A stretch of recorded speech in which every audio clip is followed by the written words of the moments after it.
Hallelujah. मैं एक और बार फिर आपकी खिदमत में हाज़िर हूँ और मैं आपको आज की सवेरे एक आयत के द्वारा आपको इंकरेज करना चाहूँगा। ये आयत आपको मिलने वाली है यिर्मयाह और उसका 18 बाब और उसकी 4वीं आयत में। और ये वाक़या जो है तब का है जब खुदा ने उससे कहा कि तू कुम्हार के घर जा। और वो कुम्हार के घर जाता है, क्या देखता है कि वहाँ पर कुम्हार मिट्टी का बर्तन बना रहा था और बनाते हुए उसके हाथ से मिट्टी का बर्तन फिसल गया, बिगड़ गया। और बिगड़ गया फिर जो कुम्हार है उस कुम्हार ने उसी मिट्टी को साँच कर या उसी मिट्टी के द्वारा एक नया बासन या एक नया बर्तन बना दिया।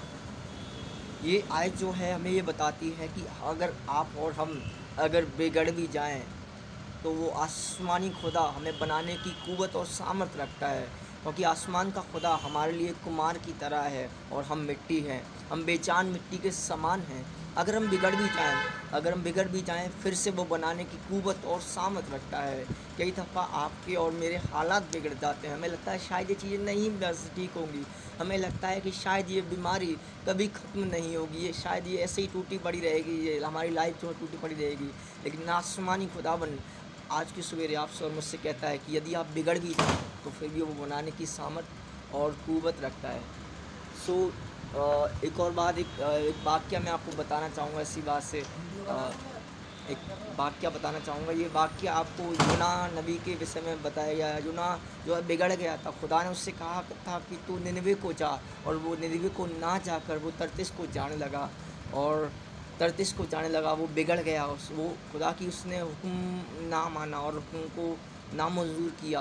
तब खुदा ने उसको जब जिस नाव में वो बैठा, वो नाव में आप आगे का वाक़या आप अच्छे से जानते हैं कि नाव में तूफ़ान आया, वो पानी में गया, पानी के बाद मछली के पेट मर गया। और तब उसने अपने आप उसको विश्वास, उसको ये भरोसा, उसको ये एहसास हुआ कि शायद वो गलत कर रहा है खुदा की आवाज़ को ना सुनकर। और फिर उसने खुदा से माफ़ी मांगी, खुदा ने उसको बाहर निकाला और फिर से वो निनवे को गया। हालेलुया। यदि फिर से खुदा ने वो बिगड़ गया था, उसकी बात को नहीं मान रहा था, लेकिन खुदा ने कैसे भी करके उसको जो है फिर से बनाया।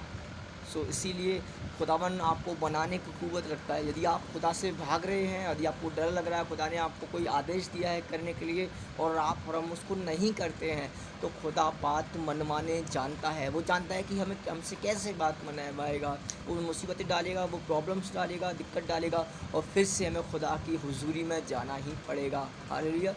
कभी भी आप खुदा से ना भागें, क्योंकि वो आसमानी खुदा है, उसने हमें बनाया है। अगर हम बिगड़ भी जाएँ तो वो जो है हमें बनाने की क़ुव्वत और सामर्थ रखता है। तो मैं आज की सवेरे सिर्फ यही कहना चाहता हूँ, अगर आपके हालात बिगड़े हुए हैं, अगर आपकी कंडीशन बिगड़ी हुई है, आपको लग रहा है ये मुसीबत नहीं जाएगी, ये तकलीफ़ नहीं जाएगी, तो आसमानी खुदा हमें बनाने वाला है। अगर हम बिगड़ भी जाएँ, वो बनाने की क़ुव्वत और सामर्थ रखता है। आप निश्चिंत रहें, आप चिंता ना करें। वो आसमानी खुदा आपको फिर से बनाएगा, फिर से एक नया आकार देगा आपको एक बर्तन की तरह। और उसके लिए बहुत आसान है, क्योंकि वो बनाने वाला है और उसके लिए इतना मुश्किल नहीं है कि बिगड़ी हुई चीज़ों को बनाए। वो फिर से आपकी बिगड़ी हुई चीज़ों को बना लेगा। आपको लग रहा है कि आपकी कंडीशन बिगड़ गई है, वो फिर से बनाएगा आपको। आपको लग रहा है कि आपके हालात बिगड़ गए हैं, ये ठीक नहीं होंगे, वो आसमान का खुदा है, उस पर आप भरोसा रखें और वो आपको बनाने की क़ुव्वत और सामर्थ रखता है। वो आपको बनाएगा, वो आपको कभी अकेला नहीं छोड़ेगा। बस आपको वो काम करना है कि आपको सिर्फ भरोसा उस खुदावन पर करना है। यदि आप भरोसा करेंगे वो आपको बनाएगा। सबको जय मसीह की बस यही बताना चाहता हूँ। तो वो आसमानी खुदावन है, वो आपको बनाने की क़ुव्वत और सामर्थ और हिम्मत रखता है। आप चिंता ना करें, फ़िक्र ना करें। सबको जय मसीह की।